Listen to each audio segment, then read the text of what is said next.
presentación del libro diario de un sacerdote refractario refugiado en España, y gracias a su autor, José Luis Ona, por poder presentar este libro y conocerlo en Calatayud. Muchas gracias, José Luis.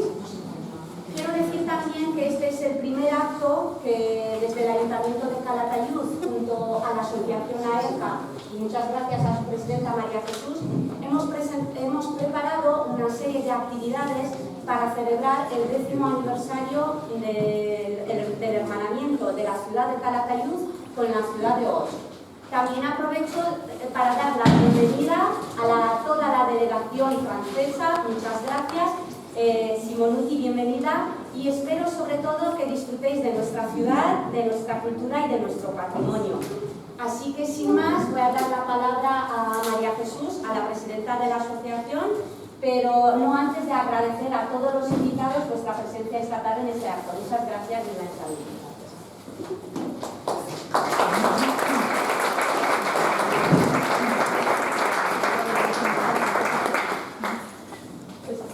Buenas tardes, muchas gracias por venir a presentarnos tan magnífico libro. Gracias, alcalde, François, Simona, Nuria. Gracias a todos los bilbilitanos, pero también a todos los occitanos que habéis llenado esta sala con un calor especial. Y estoy muy emocionada porque han transcurrido 10 años de convivencia entre nosotros. Sí que es cierto que a distancia, pero muy bien pergeñada, muy bien trabajada, y los resultados, desde luego, aquí están. Hoy estamos llenando esta sala para que José Luis Ona, el autor de este libro, nos cuente cosas de un vecino occitano que anduvo por Aragón refugiado porque no quiso adaptarse a las normas que le imponía el gobierno revolucionario.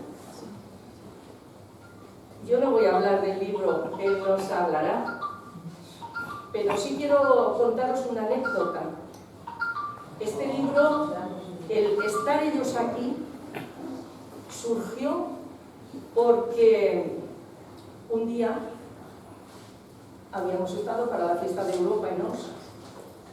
Nos había acompañado Revuelo Bilbilitano y nos habían acompañado los alumnos de la Escuela de Hostelería de Ateca. Y yo fui a encargar unas placas. Cuando estaba diciendo el texto que quería que me pusieran, alguien desde dentro se levantó y dijo: ¿has nombrado Os?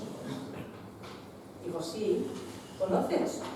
Y de ahí empezamos a hablar, y dice, vamos a trabajar en un libro y tenemos problemas con los archivos departamentales del Gers. Y entonces yo le dije, Virginia, eso creo que puede estar solucionado, porque yo tengo a la persona que te puede ayudar. Y la quiero nombrar hoy precisamente porque no puede estar entre nosotros. Es Gilbert Surbader. Y Gilbert Surbader colaboró con vosotros. Y Gilbert Surbader estará encantado de que también vayáis a presentar el libro a vos. Por lo tanto, estoy muy emocionada porque se presente hoy en Calatayud, tenga la acogida que tiene, aprendamos de lo mucho que nos vais a enseñar y desde luego os emplazamos a trasladar también, si nuestros amigos occitanos lo consideran conveniente, la presentación ahí. Muchas gracias a todos y paso la palabra a Maribel Alejandre, que va a presentar a los ponentes. Quiero decir que para todos los franceses además de el programa de fiestas de la Virgen de la Peña, en el que sale todos los actos que se van a realizar ahora, os hemos puesto una hojica con la biografía resumida de ellos, de los ponentes, en francés, para que no haya que estar haciendo traducción bilingüe, que si no alargaría mucho el acto. Muchísimas gracias. Que sean unos días de celebración y que acojamos como se merecen a nuestros amigos hospitalarios.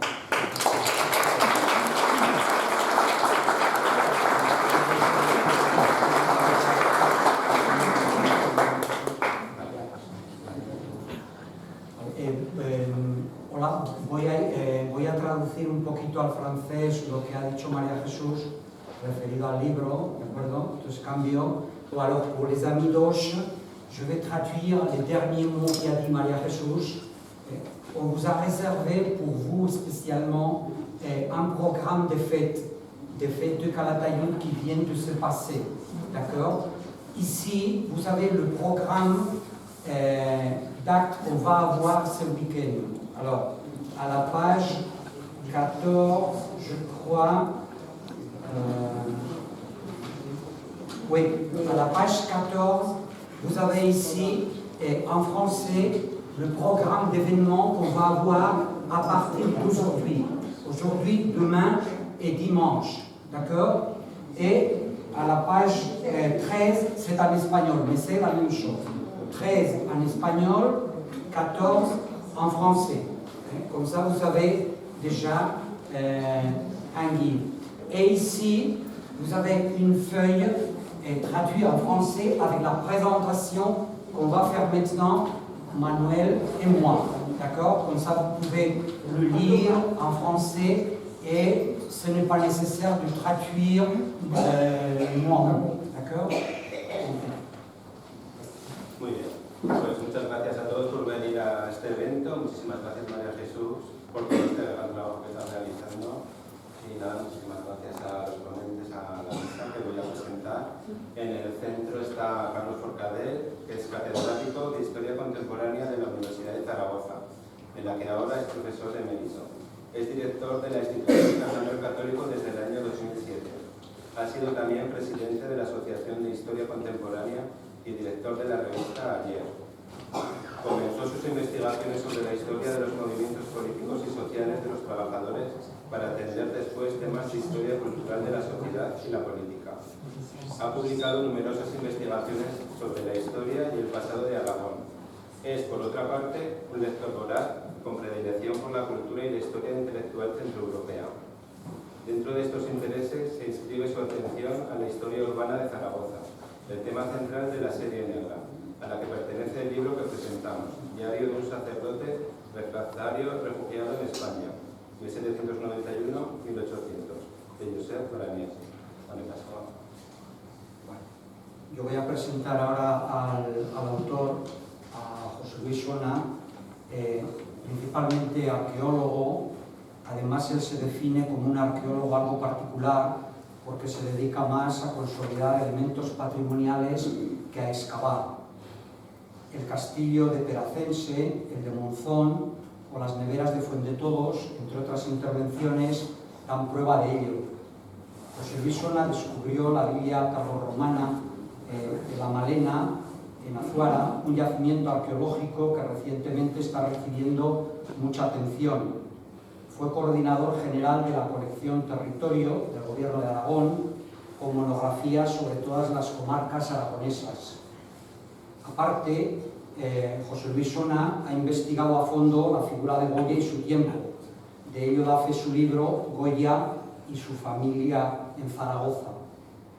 Publicó en 2009, junto a Karine Calestrin Carrere, o sea, Karine Calestrin Carrere, el libro bilingüe Los hospitales de Benasque y Bañeras de Luchón, 8 siglos de hospitalidad al pie de la Neto. Les hospices de Benasque et Bagnères de Luchon, 8 siècles d'hospitalité au pied de la Neto. Estos intereses junto con su pasión por los caminos y mesones, se conjuraron para moverlo a investigar sobre el abate Branet. Vale, también nos acompaña Virginia Tabuenca, que es técnico de cultura de la institución Fernando el Católico, donde, entre otras funciones, atiende el escaparate cultural y las redes sociales. Ha traducido varios libros del inglés y del francés. Muchos de ellos son de historia, pero también ha traducido obras literarias, especialmente del siglo XIX. Ha colaborado con José Luis Sona en la traducción del diario de Josep Bran. Ya por último, Álvaro Capalvo también nos acompaña, secretario académico de la institución Fernando el Católico. Concibió con Víctor La Huerta, La Selle Negra, una colección que cuida mucho el diseño editorial y la riqueza y originalidad de las ilustraciones. Dentro de esta colección se halla el libro que se presenta, Diario de un sacerdote refractario, refugiado en España, 1791-1800, de Josep Bran. Tiene la palabra Carlos Forcadell. Bien, buenas tardes.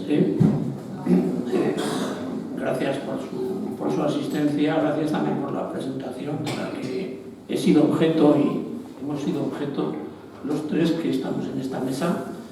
Bien, lo que nos convoca aquí es la presentación de este libro de Josep Branet.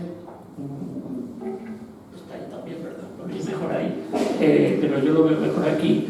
El diario de un sacerdote refractario, refugiado en España, 1791-1800. Luego diré algo muy breve sobre lo de refractario, que no es una palabra muy frecuente o que usemos habitualmente. Y lo que nos convoca aquí también es que nuestro hombre, el autor de este libro del que vamos a hablar ahora, era de Auch, como sabéis, en el suroeste de Francia, el departamento de Gers, donde la leyenda dice que nació el mosquetero D'Artagnan en el corazón de la Gascuña y en pleno camino de Santiago francés. Y lo que nos convoca aquí es que, como se ha dicho y se ha explicado, Auch y Calatayud son ciudades hermanadas entre las que existe este jumelage desde hace tiempo y que ahora os reúne, que ahora celebráis un aniversario del mismo.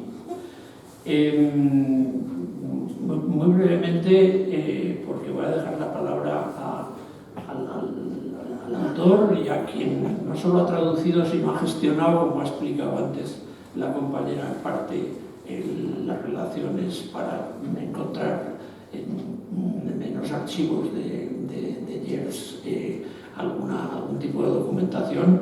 A mí me complace particularmente presentar este libro porque es una edición a la que le tenemos bastante cariño, porque detrás hay muchos esfuerzos, esfuerzos de José Luis Ona de investigación, esfuerzos de composición, esfuerzos de ilustración. Entonces, bueno, si me permitís hablar como editor, los editores, pues hay libros a los que les tenemos más cariño y otros menos. Pues este es uno de los libros a los que más, y una de las colecciones también a la que más cariño les tenemos.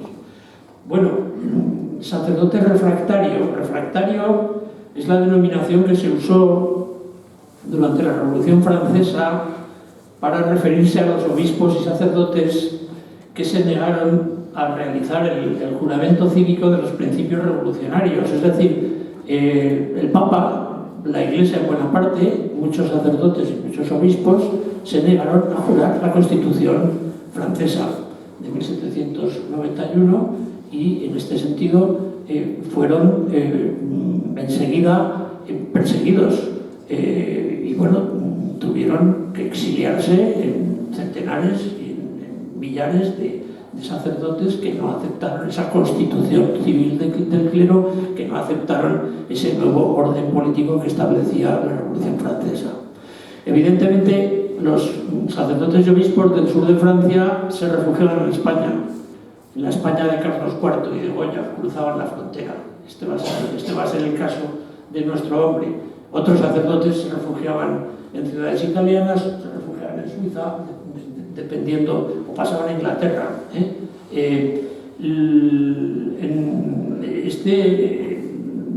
Este clero llamado refractario fue asimilado a la contrarrevolución y desde el año 91 fue perseguido y obligado a emigrar. Bien, nuestro hombre se exilia, emigra, huye, cruza de Lusón a Barbastro, según cuenta en el viaje, pasando por el puerto de Benasque, y es un hombre que lleva un detalle muy minucioso de todas sus andanzas, no solo al principio, sino durante los 10 años que permanece en España, 1791-1801. 10 años, ¿por qué? Porque en 1801, bueno, Napoleón estabiliza de alguna manera la situación política en Francia, que es menos radical que años anteriores, y entonces estos sacerdotes pueden volver además en concordato con el Papa, y es el Papa quien corona emperador a Napoleón, y entonces estos sacerdotes pueden volver a seguir administrando sus oficios, etcétera, etcétera. Y este tiempo, pero 10 años, son 10 años, es el que pasa Pranet en España.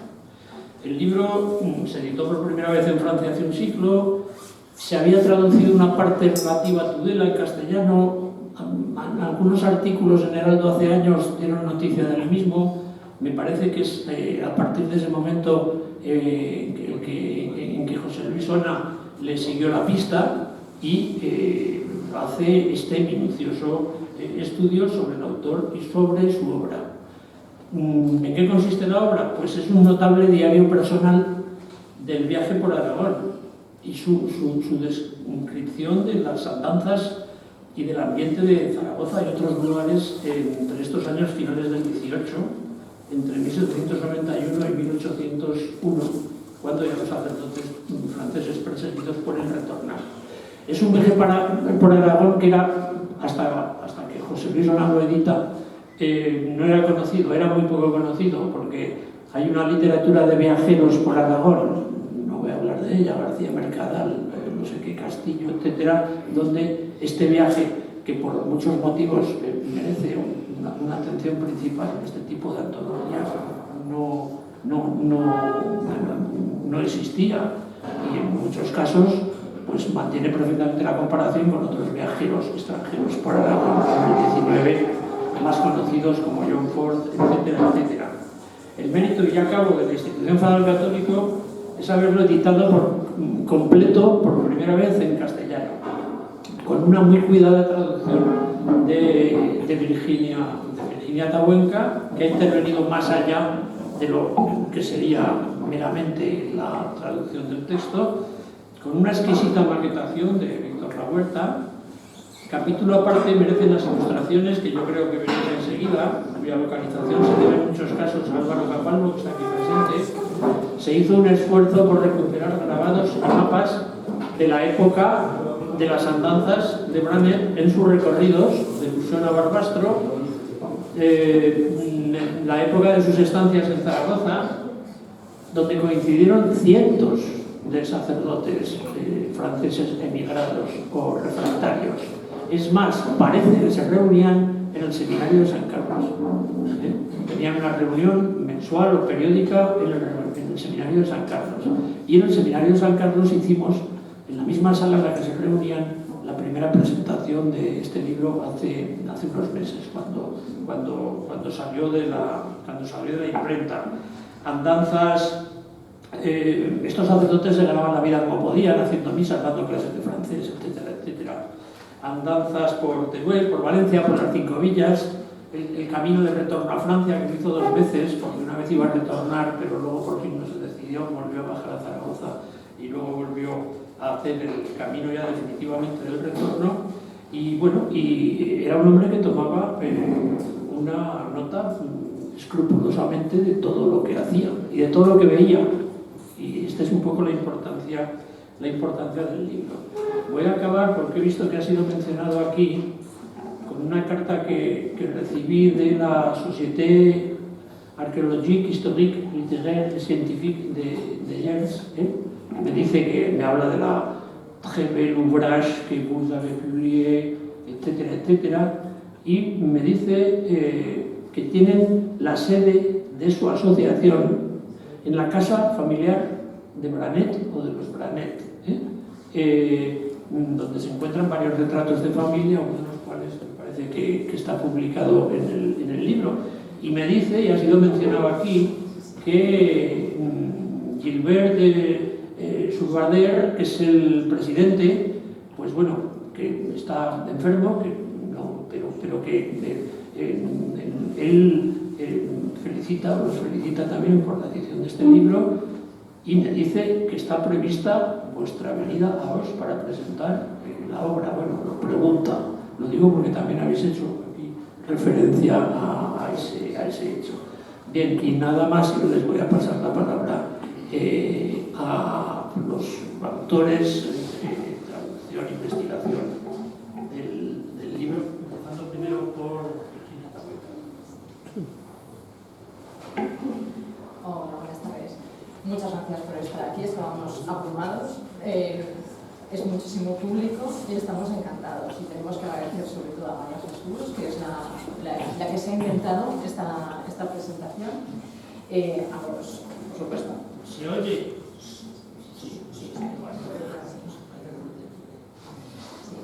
A los representantes del Ayuntamiento de Calatayud y a los representantes del Ayuntamiento de la mairie d'Auch, la adjointe au maire d'Auch, qui bon, vous êtes venus, on est très très très content de vous tenir ici.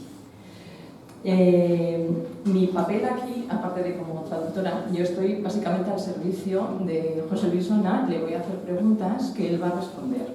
Pero antes de hacerlo, quería explicar un poco también la génesis de cómo entré yo en este libro. José Luis Ona tenía una traducción a medias, un poco a jirones, de un libro que le interesaba muchísimo y necesitaba que se lo pusieran un poquito en orden y que lo completaran las lagunas. Y me lo preguntaron si me interesaría y yo no solamente lo hice encantada, sino que acabé sumergida en todos los caminos, las posadas llenas de chinches y las dificultades del abate refractario. El abate refractario Branet, que era un personaje, por lo que parece, en lo que dice, en lo que escribe, era un personaje muy interesante. Pero en realidad quien tiene que hablar es José Luis Ona y nos hemos inventado esta cosa de preguntas y respuestas. La idea era ir traduciendo un poco las respuestas, pero me parece que va a ser bastante confuso y veo que los franceses hablan casi tan bien el español como algunos de los presentes, pero si algo ven que necesita traducción lo podremos ir traduciendo. Así. Me comentan por allí que quizá un poquito que sea algo en vale. francés, porque la idea esencial. Muy bien, entonces las preguntas. Vale, muy bien. Pues yo formularé las preguntas en español y las traduciré al francés, y lo que diga José Luis igual lo resumo un poquito, ¿vale? Para no hacerlo muy confuso. De acuerdo, muy bien. Entonces, la primera pregunta. Vale, ¿por qué esta presentación aquí y en esta fecha? Aunque me parece que ha quedado claro. Sí, ha quedado bastante claro que dentro de la celebración del 10º aniversario de este hermanamiento entre Calatayud y Ops,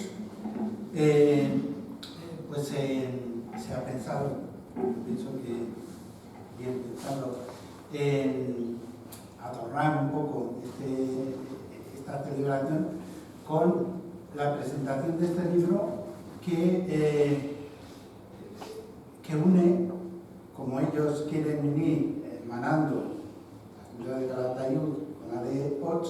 Este libro también une un hijo de Ots, no muy conocido, pero que pretendemos que se conozca, el abate Branet, José Branet, con Aragón. O sea, este libro lo que pretende fundamentalmente es unir un personaje desconocido con nuestra tierra, y por eso hemos creído que en este acto, en estas celebraciones, podía venir muy bien este acto concretamente.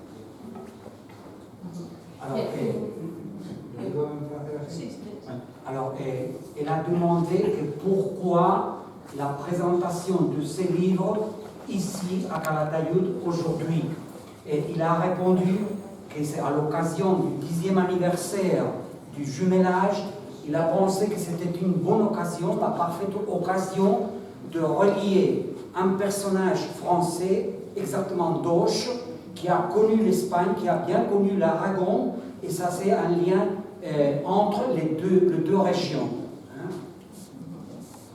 La pregunta, ¿quién fue José Branet? Qui était Joseph Branet? Joseph Branet, un personaje que nació como digo, en 1750. Para hacernos una idea, es casi contemporáneo de nuestro Goya, de nuestro Francisco de Goya, 4 años más joven, para entender un poco la época que le va a tocar vivir. Es el cuarto hijo de una familia numerosa de 12 hermanos. El padre homónimo, Joseph Branet, era notario real, y estamos en una familia, digamos, de la élite de Ox. Ellos estaban en los Branet, están perfectamente estudiados y llevaban bastante tiempo viviendo en Ox. Y nuestro personaje, a la edad de 24 años, está en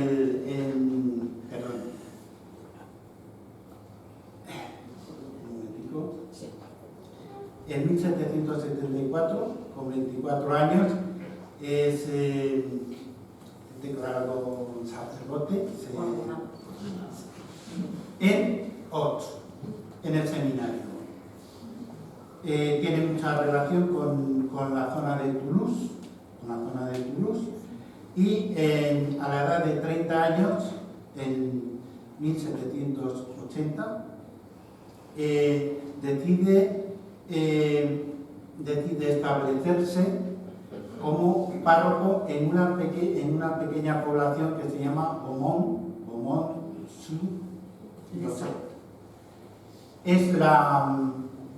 Él, cuando se establece en Beaumont, todos los investigadores que han estudiado al personaje, lo que piensan es que ya él no tiene más ambición que ser un párroco del pueblo, y compra una serie de propiedades ya para establecerse definitivamente allí, a los 30 años. ¿Y cuando viene la revolución? Y entonces llega la revolución y le cambia la vida. Sí, el abate Branet se sabe por la documentación que quedó en la parroquia de Beaumont, que era un buen párroco, muy atento con sus parroquianos. Llevaba, eso sí, se sabe que llevaba por escrito todo lo que acontecía en la parroquia, en los registros parroquiales, lo que luego puede dar pie a entender lo que hizo en España, llevar un diario muy meticuloso. Y cuando llevaba, pues eso, 10 años allí de párroco en Beaumont, sucede lo que Carlos ha explicado, con el problema que le supone a él, de si jura o no jura la constitución del clero. Esto sucede en 1791. Él decide, después de una lucha personal muy importante, no jurar. No jurar significa tener que marchar al exilio. Él asume esa decisión y en 1792, en septiembre, marcha a España. Seguramente atraviesa el Pirineo por el puerto de Benasque y entonces, sin saber cuánto tiempo va a estar, cuánto tiempo va a durar el exilio, no se sabía francamente el tiempo y la verdad es que va a estar en Aragón, sobre todo en Aragón, 8 largos años. Y este libro entonces consiste en los cuadernos que él escribió después de su estancia en Aragón, resumiendo los diarios que había ido llevando él en su estancia en Aragón. Sí. El abad de Branet, como ya hemos dicho, tenía por costumbre apuntar todos los hechos que sucedían, le gustaba mucho escribir y llevar un poco pues, fiel reflejo de lo que era su vida. Entonces, cuando llega a Aragón, él lo que hace es ir apuntando lo que le sucede más o menos día a día en sus múltiples viajes, en sus diversas estancias. Aquí tenemos un ejemplo que se conserva en los archivos departamentales del CER de sus diarios pasados al exilio. Él lo que hacía, evidentemente, en España era seguramente en papeles ir apuntando en suizo. Cuando él llegó finalmente, después de 10 años, a Francia, él pasó a limpio todas sus notas y es lo que se conoce como los diarios, que están divididos en 4 cuadernos, de los cuales uno, el primero, se perdió. Si quieres lo traduzco sí. rápidamente. Alors, le livre reproduit les cahiers qu'il a écrits. Bon, il a raconté un peu sur sa famille, il a parlé de sa vie. C'était une famille qui en principe n'était pas riche, mais en faisant des économies, c'était un peu avancé. Donc, ils ont pu lui payer pour devenir prêtre. Il est devenu prêtre à l'âge de 24 ans. Puis, il a bougé entre Auch et Toulouse, en général. Et à l'âge il a dit aussi qu'il a été curé à la paroisse de Beaumont. Peut-être vous connaîtrez mieux où ça se trouve. Il était un prêtre très apprécié là-bas et qu'il aimait bien écrire et laisser par écrit tout ce qu'il faisait. Donc, après, son habitude d'écrire chaque jour une sorte de journal d'un curé de campagne, disons. Et à l'époque de la Révolution, 1780, il a dû décider, il avait 30 ans, s'il jurait la nouvelle constitution ou pas. Finalement, il a décidé de ne pas le faire. Et il est parti parce qu'il y avait un document qui disait, ça se trouve dans le livre, le document qui disait que s'il ne jurait pas cette déclaration, il devait partir. Sans aucun problème, il devait se présenter à une autorité française et cette autorité française allait leur donner une sorte de passeport pour partir à l'étranger, en Espagne, en Suisse, etc. Et il est parti par l'école de Benasque. Puis, il est resté en Espagne 8 ans, jusqu'à 1800, et il a écrit 4 cahiers. Le premier, on ne l'a pas trouvé. Il est perdu. Ça aurait été peut-être le plus intéressant, parce qu'on suppose, on imagine que là, il y aurait les premières impressions qu'il a eues en arrivant en Espagne, etc., mais on ne l'a pas trouvé. D'accord? ¿Y por qué se consideró interesante traducir al español este libro? ¿Cuál es el interés que tiene? Bueno,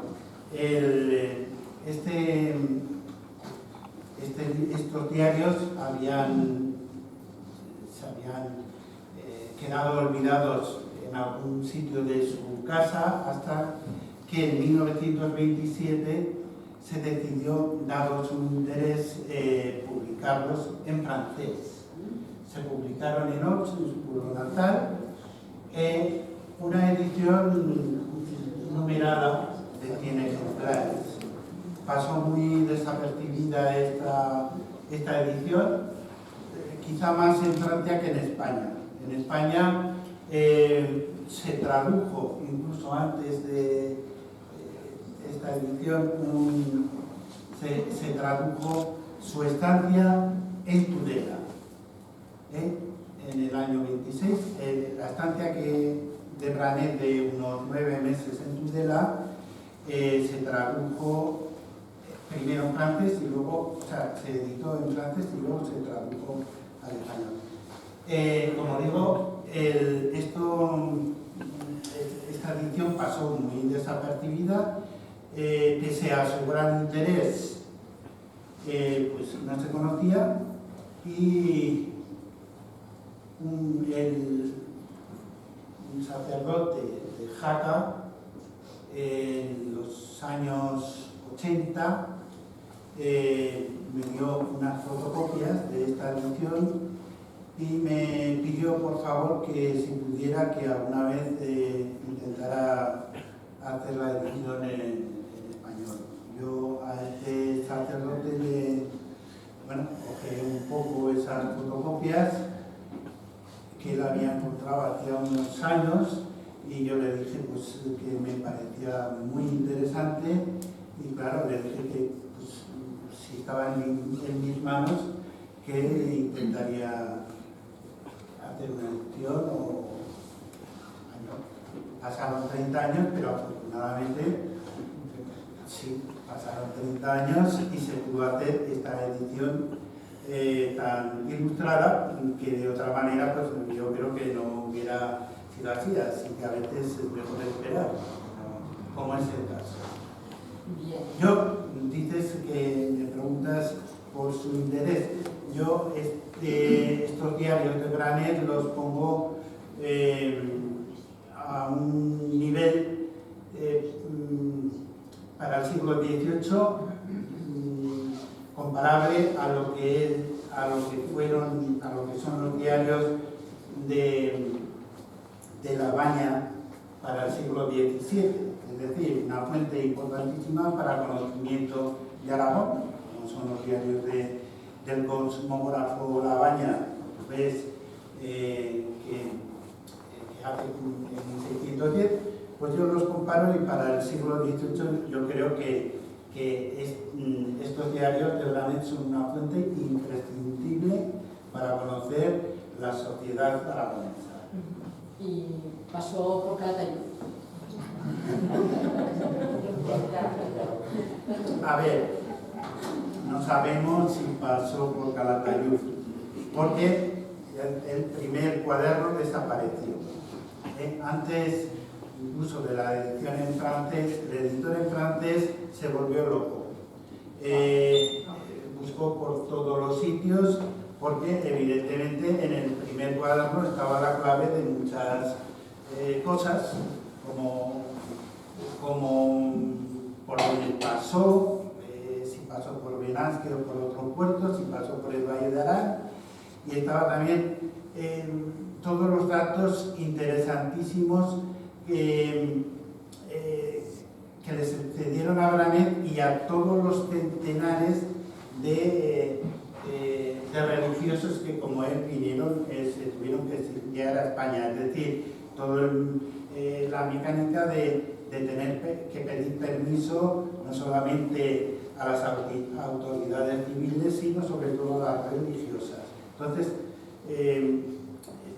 ahí estaba buena parte de la justificación de su periplo. Entonces, ese primer cuaderno que explicaba la entrada a España, la llegada a Zaragoza, al arzobispado, el arzobispo de Zaragoza es el que decidió qué destino tendría, porque a todos estos centenares, porque fueron centenares de sacerdotes que se exiliaron de Francia, vinieron sobre todo por proximidad geográfica de Aragón, pues suponían un problema muy grande, porque ¿qué hacían con ellos? Cierto, eran franceses y eran hasta cierto punto enemigos,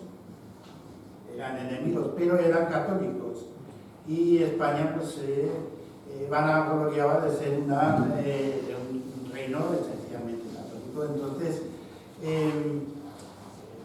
ahí había una contradicción entre cómo tratar a todos estos centenares de personas que además no tenían un modo de vida, de ganarse la vida muy claro. Ellos eran sacerdotes y en Francia su trabajo era,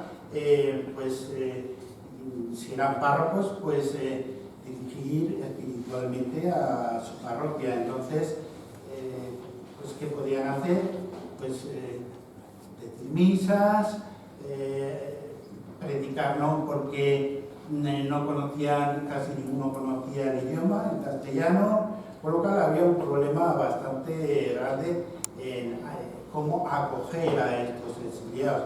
Entonces, en principio lo que se hizo fue, como sí que teníamos bastantes monasterios y conventos, se decidió destinar a la mayoría de ellos a determinados conventos. Sí. Y que... Perdona que me sí. interrumpa. ¿Y a él a dónde le tocó? A él le tocó, en principio, por lo que sabemos, le tocó a Teruel, al convento de franciscanos. Seguramente habría más compañeros suyos. Él sabemos que le tocó allí, y la vida en el convento no era muy fácil, y ellos tenían que, como pago a la comida y a la estancia, que no era gratis, tenían que pagar un estipendio que normalmente era de 5 jornales de los 7 semanales que ellos producían por decir misas. Entonces, más o menos era ese su modo de ganarse la vida. Porque el gobierno les prohibió, por cuestiones políticas, por miedo sobre todo a contaminarse con la naciente Revolución Francesa, que se dedicaran a dar clases de francés o cosas por el estilo. Fueron confinados a una vida, digamos, religiosa, pero muy enclaustrada en principio.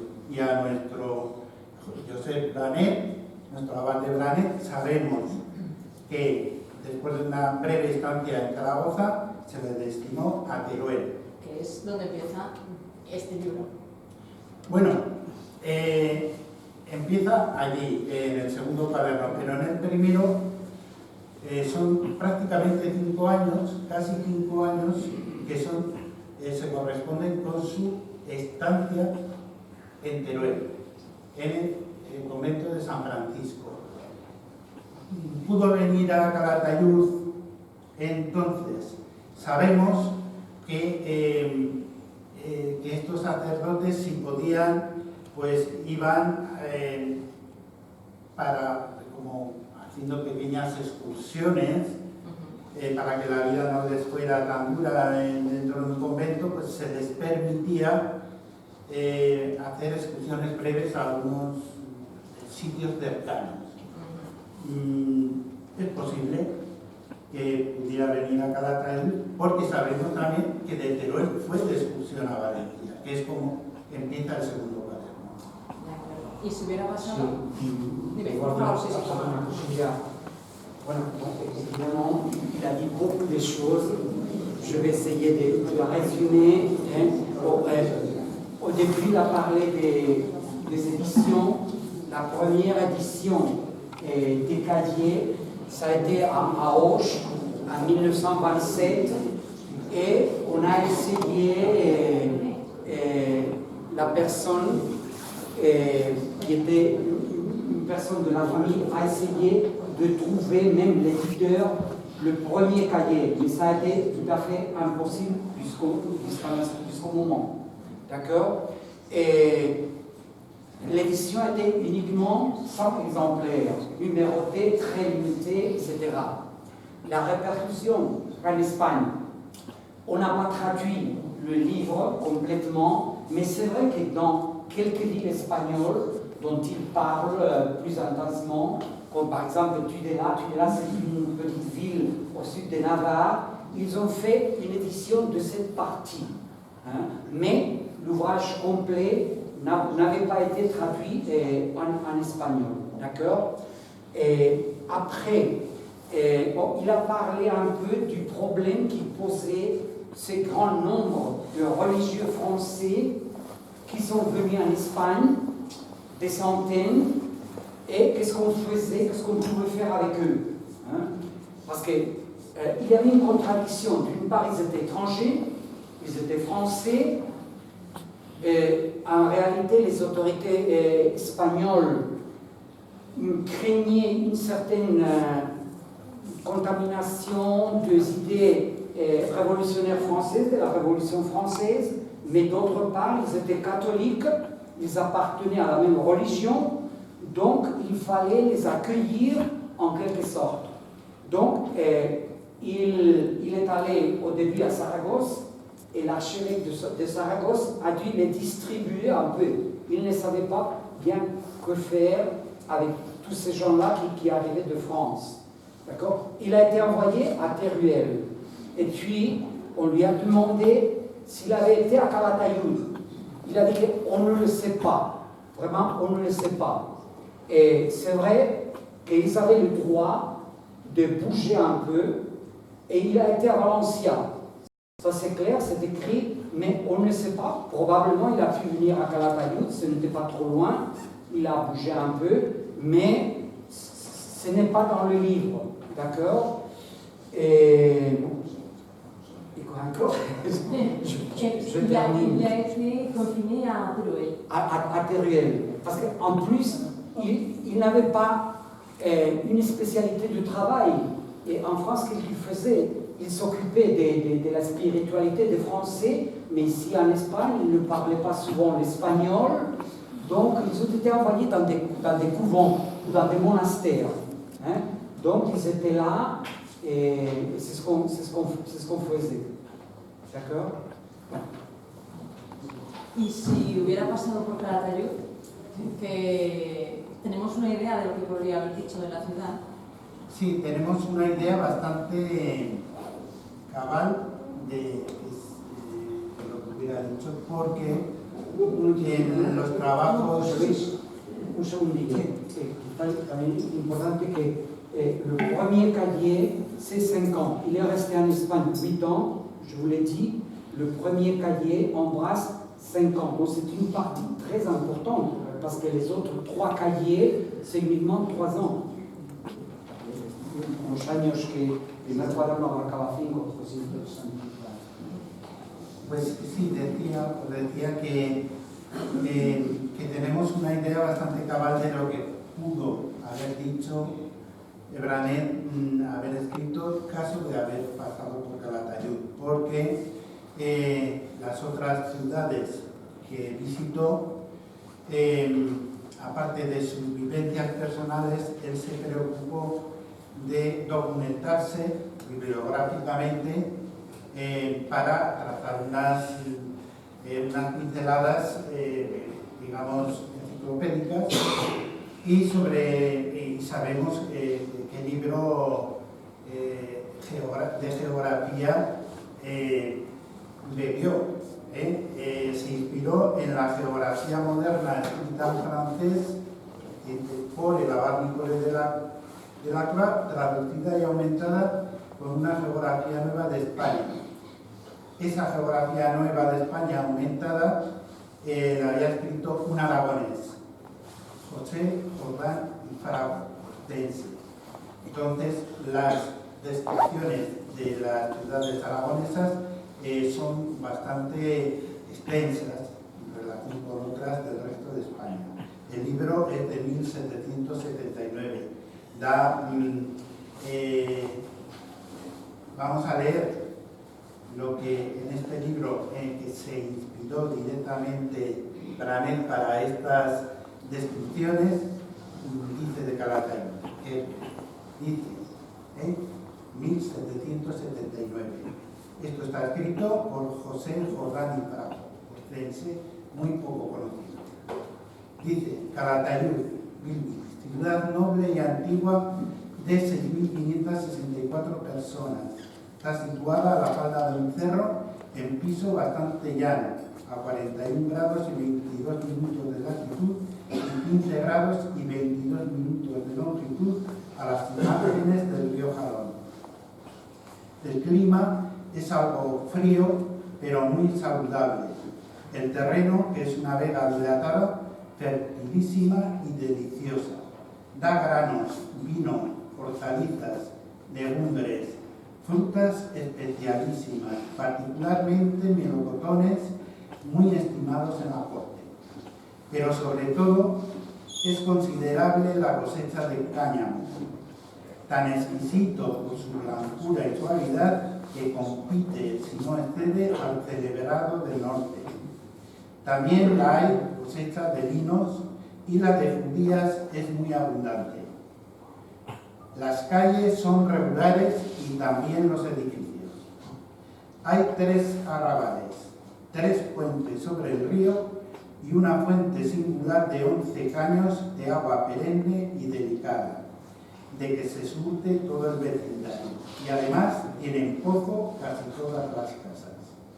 Los paseos son cómodos y frondosos.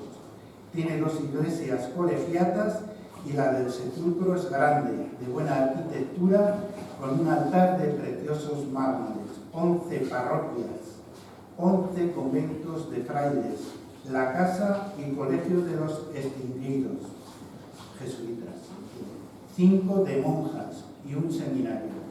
Es ciudad de Botón Cortes y se gloria de ser patria del poeta Marcial, de Lorenzo Gracián y de otros sabios esclarecidos. No florece la industria, sin embargo, de la abundantísima cosecha de cáñamo que hemos referido.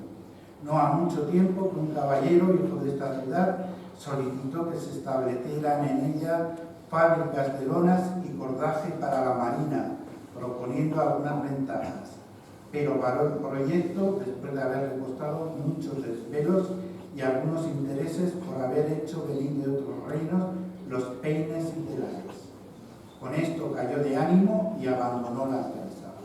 Ello es cierto que se pudieran sacar grandes ventajas de dicho simple si se beneficiara en su mismo suelo, y en breve se vería florecer este pueblo y aumentarse las siembras de cáñamo y vinos, que se estiman como frutos de primera necesidad.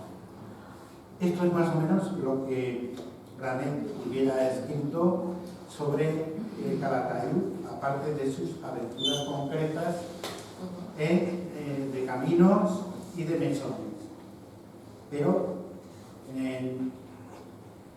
es una visión bastante típica, digamos, de finales del siglo XVIII, en el que, aparte de describir físicamente la ciudad, se preocupan un poco por la cuestión, digamos, industrial, en este caso el tema del cáñamo, que de todos es conocido la importancia que tuvo en Calatayud. El cáñamo es el Schwarzwald.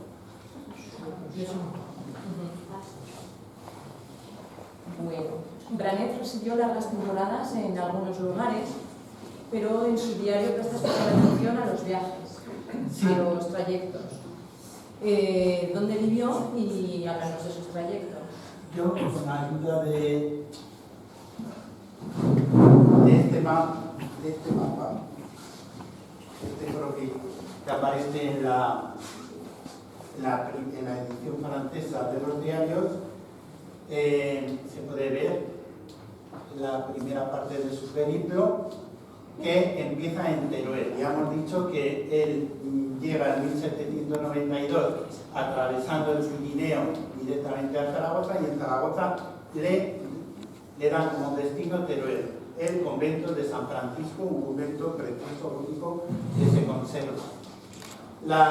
El primer periplo de Branet es, curiosamente, una excursión. Y digo bien, una excursión porque no es ni un viaje de trabajo, ni es un viaje que sus superiores le impongan hacer, sino él, que llevaba ya 5 inviernos en Teruel, 5 duros inviernos en Teruel, sueña con el ir a Valencia, que para él debe ser una ciudad que ha mitificado, en la que hay buen clima y en la que la gente vive más o menos feliz. Él consigue del obispo de Teruel, que era entonces valenciano, que le dé un permiso para un mes para viajar a Valencia, y el primer escrito de Branet es precisamente su excursión a Valencia, que es una delicia, porque él es muy interesante además porque va por un camino diferente del que vuelve, va por Arcos de las Salinas y por las faldas de Jabalambre, por lo que se puede llamar el Camino de la Sal, de alguna manera. Le ocurren diversas aventuras que él evidentemente las cuenta, y en unos 3 días llega a Valencia. Hay que decir que Branet lo que hace es viajar al estilo del país. Él ya lleva 5 años en Teruel y ya debe de saber muy bien castellano. Él se atreve a establecer contacto con arrieros, y pagando lo que esté estipulado, pues él va como uno más en una caballería, y así, por ejemplo, hace el viaje de Teruel a Valencia por el Camino de la Sal con unos arrieros. Cuenta todo lo que le ocurre, cuánto le cuesta ir, el dinero, y cuánto tiempo le cuesta, con lo cual son unos datos para la historia de los caminos muy interesantes. Y como digo, llega a Valencia en unos 3 días, y aquí pasa 3 semanas feliz. Él se nota en su diario, en sus expresiones, que es feliz, y coincide con la celebración de la Semana Santa. Él no se pierde en Valencia ninguna procesión, acude a todas. Le interesa la religiosidad popular española, no reniega de ella, no se ríe de ella, es muy diferente de la francesa. En Francia no hay este tipo de expresiones religiosas tan acentuadas y tan barrocas como encuentra en Valencia, pero a él dice que le gusta. Le gusta porque él piensa que es fiel reflejo de la religiosidad popular, muy espontáneo, y describe muy minuciosamente todas las procesiones a las que va. Aprovecha la ocasión para conocer el mar, que no conocía, y se va al Grao, y allí en el Grao, casualmente, pues la monarquía española está construyendo el puerto de Valencia, que está en fase de construcción. Él describe todas las obras y describe unos lances de pesca. O sea, él se fija un poco en todo, y también le interesa muchísimo la agricultura valenciana.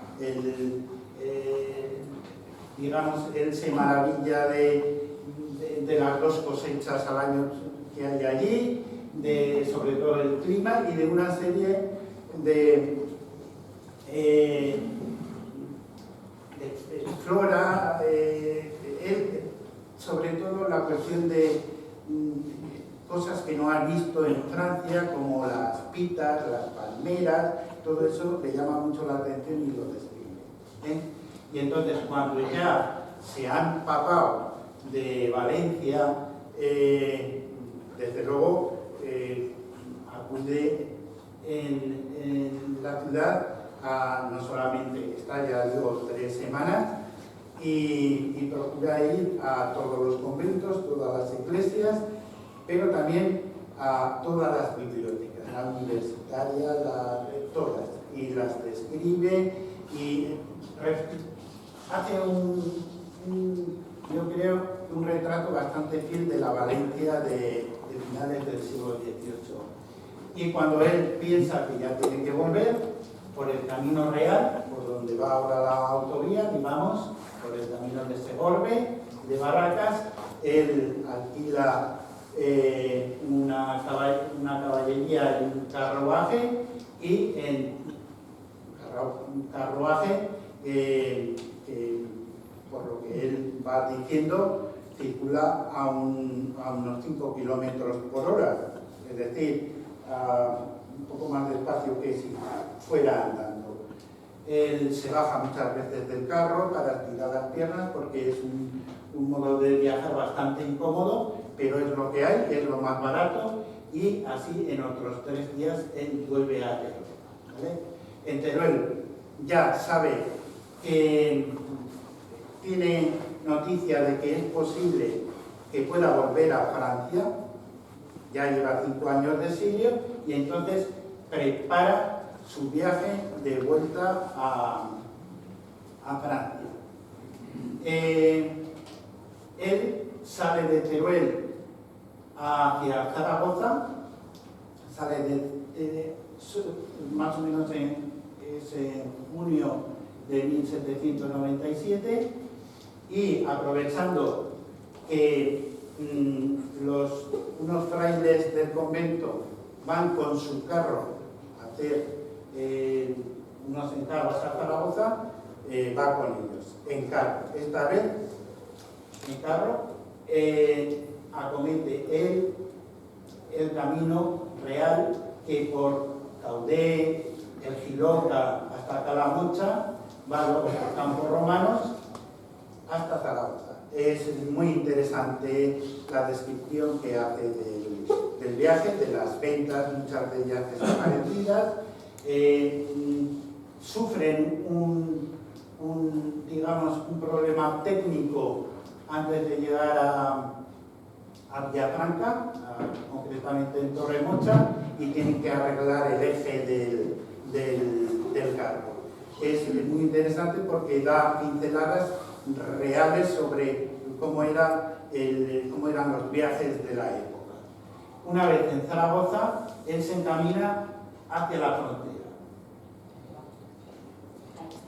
Él quiere pasar a Francia, volver a Francia por el Somport, y entonces por el camino tradicional, que es el de Urrea, el que va directamente a Jaca, y de Jaca por Canfrán a Aurorón. Entonces se encamina con él solía llevar una especie de pequeño baúl con sus cosas, en donde tenía sus libros, sus objetos personales. Él nunca abandona ese baúl, que en los diarios suele aparecer, y, como digo, él, pensando que se despide de España, abandona Zaragoza, fuera, pero cuando ha pasado Jaca y está cerca ya de Castillo, en la venta de Charlet, que es una venta que todavía existe, los de Jaca lo conocen muy bien, todo aquello, estando la venta de Charlet, ya con ánimo de pasar en tan apenas una jornada y pisar suelo francés, aparecen unos sacerdotes franceses y le dicen que no continúe, que las autoridades francesas han vuelto a prohibir el paso de exiliados. Entonces, que ni se le ocurra volver, llegar a Francia, porque le van a devolver a España. Entonces él vamos, muy triste porque ya pensaba en abrazar a su familia, tal, pues no tiene más remedio que volver sobre sus pasos, y entonces en la misma venta de Charlet da media vuelta, va a Jaca, donde está 2 o 3 días, y vuelve a Zaragoza. Entonces, en Zaragoza, que es la segunda estancia en la ciudad, se plantea qué hacer. Él piensa que, con razón, que el exilio va a durar bastante más tiempo, y entonces le aconsejan que vaya a Tudela a buscarse la vida, diciendo misas. Bueno, entonces el abate Ranet piensa que es la mejor decisión y se embarca en el canal imperial en un barco. Es el primer viajero del que tenemos una relación del viaje por el canal, 4 años antes que Jovellanos. Esto estamos hablando de octubre de 1797. Él compra un billete para el barco y se monta allí, describe deliciosamente el viaje desde Miraflores, Torrero, del puerto de Zaragoza, hasta el Bocal, que es el puerto de Tudela, más o menos le viene a durar un par de días, donde comen, las posadas que comen, los encuentros que tiene con una mesonera francesa en Aragón, en el Caracol, y entonces llega a Tudela, donde está nada más y nada menos que 9 meses. En Tudela procura, alquila una habitación en una casa particular, esta vez no está en un convento, y se dedica a dar, como he dicho antes, a decir las misas que los sacerdotes españoles no quieren decir, porque son las de las 5 de la mañana y las que no quieren madrugar, y entonces esas misas son las que suelen pasar a los sacerdotes franceses. Él está muy cansado, y entonces vuelve. A los 8 o 9 meses ve que en Tudela no tiene ningún futuro y vuelve a Zaragoza. Entonces, él está 2 o 3 días solamente, porque en Tudela ha contactado con una persona que le contrata para ser capellán privado en una masía cerca de Roda de Isabela. Aquí tenemos Roda de Isabela. Entonces, él vuelve a coger el barco, vuelve a bajar a Zaragoza a describir su viaje, y atravesando los Monegros en una caballería, se dirige directamente a un sitio que él ni se imagina cómo es, pero que le han contratado y le han dicho que allí, como capellán, pues tendrá una vida mejor que en Tudela, ¿vale? Pues entonces, él se dirige 3 o 4 días atravesando los Monegros y va hasta una masía aislada, San Martín de la Coscolla, a unos 4 kilómetros de... Un momento, por favor, si quieres, un poquito... Sí. Estaba esperando a ver si yo podría voir si vous terminez le parcours qu'il a fait en Espagne. Pour, la dernière chose qu'on a dit, c'est qu'il a été envoyé à Teruel, à un couvent de franciscains. D'accord? Il reste là plusieurs années mais il avait une idée à se connaître Valencia. C'était réel, c'était l'intérieur, il faisait froid, etc. Et il idéalisait Valencia. C'était le beau temps, la mer, etc. Et il obtient un permis d'un mois de l'évêque de Teruel pour aller visiter Valencia. Parce que l'évêque de Teruel était aussi valencien. Alors, il utilise 3 jours pour aller à Valencia par un chemin qu'aujourd'hui on n'utilise plus, c'est le chemin du sel, d'accord? Et il reste 3 semaines à Valencia, d'accord? Et 3 semaines, il rentre par la route normale, celle qui est utilisée par l'autoroute aujourd'hui. Et il décrit assez bien tout ce qu'il a fait à Valencia. Il a vu la construction du port, etc. Surtout, il a dit qu'il a visité toutes les églises, tous les couvents, mais aussi les bibliothèques qu'il y avait à Valencia. Et il décrit ça très très bien, même la bibliothèque universitaire. D'accord? Et aussi, il décrit tous les détails de son voyage, les endroits, les villages qu'il parcourt, etc. Quand il rentre à Teruel, il avait déjà l'idée de rentrer en France. Hein? Il commence à se faire à l'idée de rentrer et il part à nouveau vers Saragosse avec des gens du couvent lui-même, d'accord, qui devait faire quelque chose à Saragosse. Puis il continue jusqu'à Jaca avec l'idée d'entrer à nouveau en France.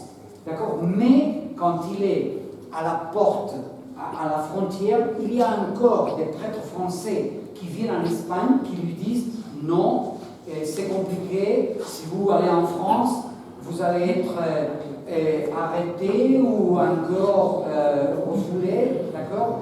Donc il redescend, il va à Saragosse encore une fois, il reste là, je crois qu'il a dit 3 jours, quelques jours, et il pense d'aller à Tudela, parce qu'on lui dit que là, il pouvait s'occuper des messes que les Espagnols, les prêtres espagnols ne voulaient pas faire très tôt, à 5 h du matin, etc.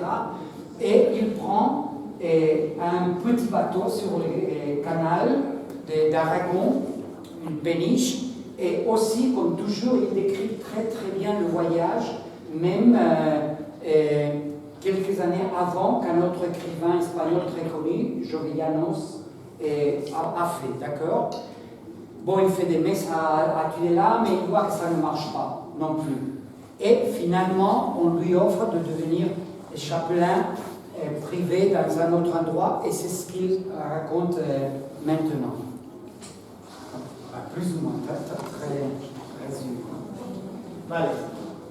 Él permanece unos 3 meses en la masía aislada. 3 meses que es relativamente feliz, pero hay un problema de salud, él se asusta y se va a Monzón. Tiene muy buenos contactos con la familia Zara y entonces permanece en Monzón durante 1 año. Es el año y pico. Es la estancia más feliz del planeta en España.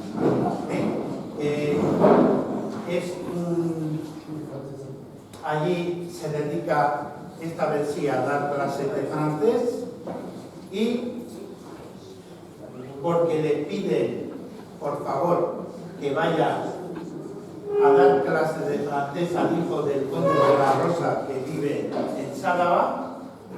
Estamos ya en el año 1800 prácticamente. Granet lleva 8 años de exilio. Él, después de estar en Monzón, feliz como digo, intranquilo, 1 año y medio, atraviesa toda la Hoya de Huesca, se dirige a las 5 villas y en Sálava atiende el encargo que él en principio no le agrada mucho de dar clases de francés al hijo del conde de la Rosa.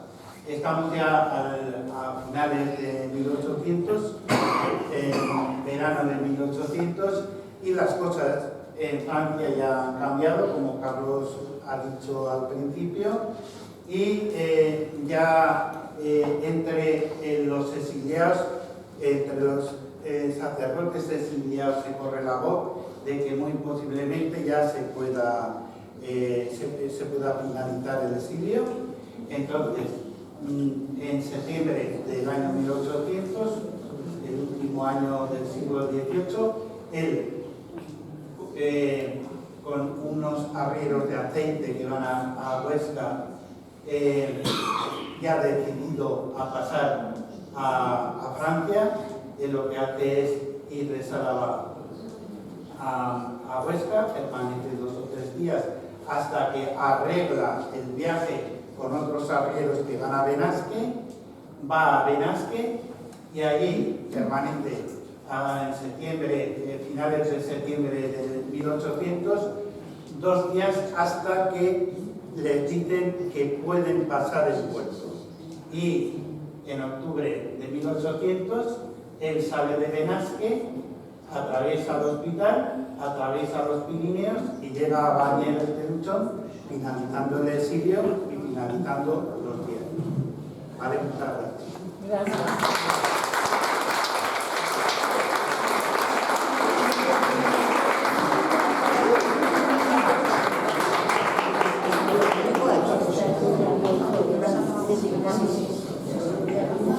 Bueno, pues eso eran las andanzas de la Bartolomé.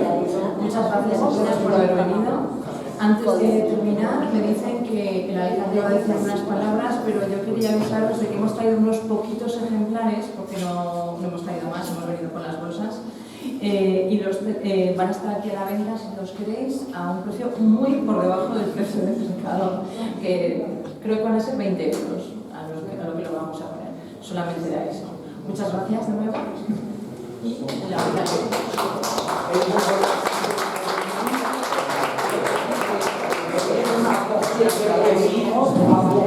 Nuestra édition très soignée, vous verrez le papier parce qu'il y a beaucoup d'illustrations. Il y a du texte, il y a plein des lettres, des cartes, des photographes de l'époque et qu'ils vont les vendre pour les gens qui veulent les acheter a 20 euros. Para terminar, muchísimas gracias por haber asistido a la presentación de este interesantísimo libro. La verdad, ha sido muy interesante la descripción de sus 10 años en España, un poco como describe la zona. Me queda encantado la descripción que hace de Calatayud, de esos 6.500 habitantes, de la necesidad industrial que en aquel momento tenía y que sigue teniendo en estos momentos, y desde luego pues agradecer la presentación y el momento importante de cómo fraternización en la ciudad de Calatayud y de hoy recordamos su aniversario. Gracias y espero que todas las personas que nos acompañen pasen 2 excelentes jornadas. Muchas gracias.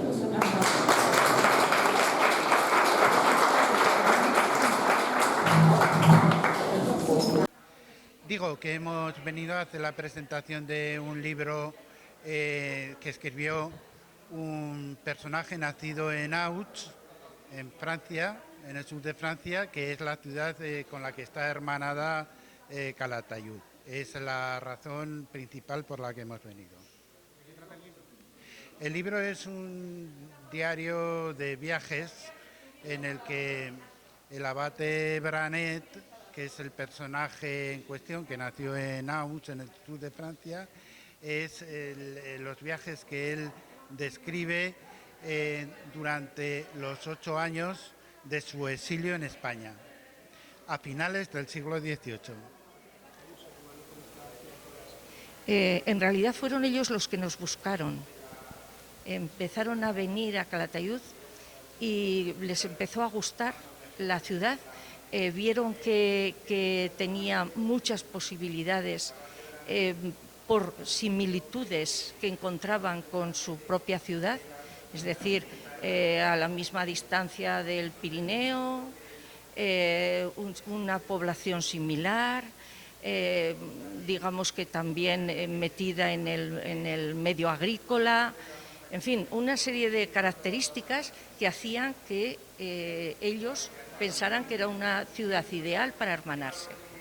Hemos empezado con el primero, que ha sido presentar este libro, que es precisamente un occitano, un habitante de la ciudad de Os, que no acata, digamos, la constitución que le pone el gobierno revolucionario, y entonces no le queda más remedio que exilarse o ser deportado a alguna ciudad, fuera, digamos, incluso del continente europeo.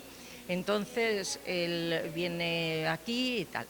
¿Qué pasa? Que al venir ellos, creímos que era el momento ideal para presentar este libro aquí en Calatayud, y porque es algo que, digamos, nos une. Este cura refractario corre a Aragón, está muy cerca, pasa muy cerca de Calatayud, porque el Campos Romanos está ahí en Daroca.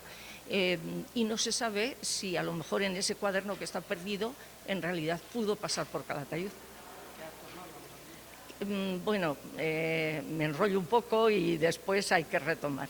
Mañana empezamos con el campeonato de petanca. Es un campeonato de petanca entre bilbilitanos y occitanos, pero también va a participar Amivil, porque hay un grupo de chicos y chicas que juegan a la petanca. Después tenemos a las 12 menos cuarto, habrá recepción de autoridades y de todos los acompañantes al acto institucional que se celebrará en el Salón de Plenos del Ayuntamiento, donde habrá una ratificación de este hermanamiento. Es decir, en su día, en 2009, se firmó un acta, pues ahora digamos que va a haber otra de ratificación, es decir, de darnos cuenta que este hermanamiento ha servido, ha dado muchos frutos y queremos seguir en el futuro manteniéndolo. Y a continuación de este acto en el Salón de Plenos, iremos a inaugurar la rotonda de San Ramón. En la rotonda de San Ramón todos podremos ver que están las banderas española, francesa, que también está el blasón de Calatayud y el blasón de Os, y también se descubrirá una placa que, bueno, mañana se descubrirá.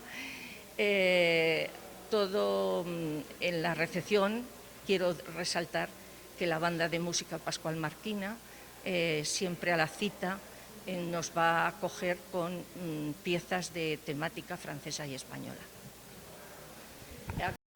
Por la tarde tenemos también cocina en directo en la sala de San Benito, para 100 personas hasta completar aforo, pero ya tenemos occitanos más de 60. O sea que, bueno, solamente digo eso. Y al día siguiente, el domingo, habrá una visita guiada por el Calatayud Monumental, y a continuación, pues sobre las 2 de la tarde ya cogerán el autobús para marcharse de vuelta a su ciudad.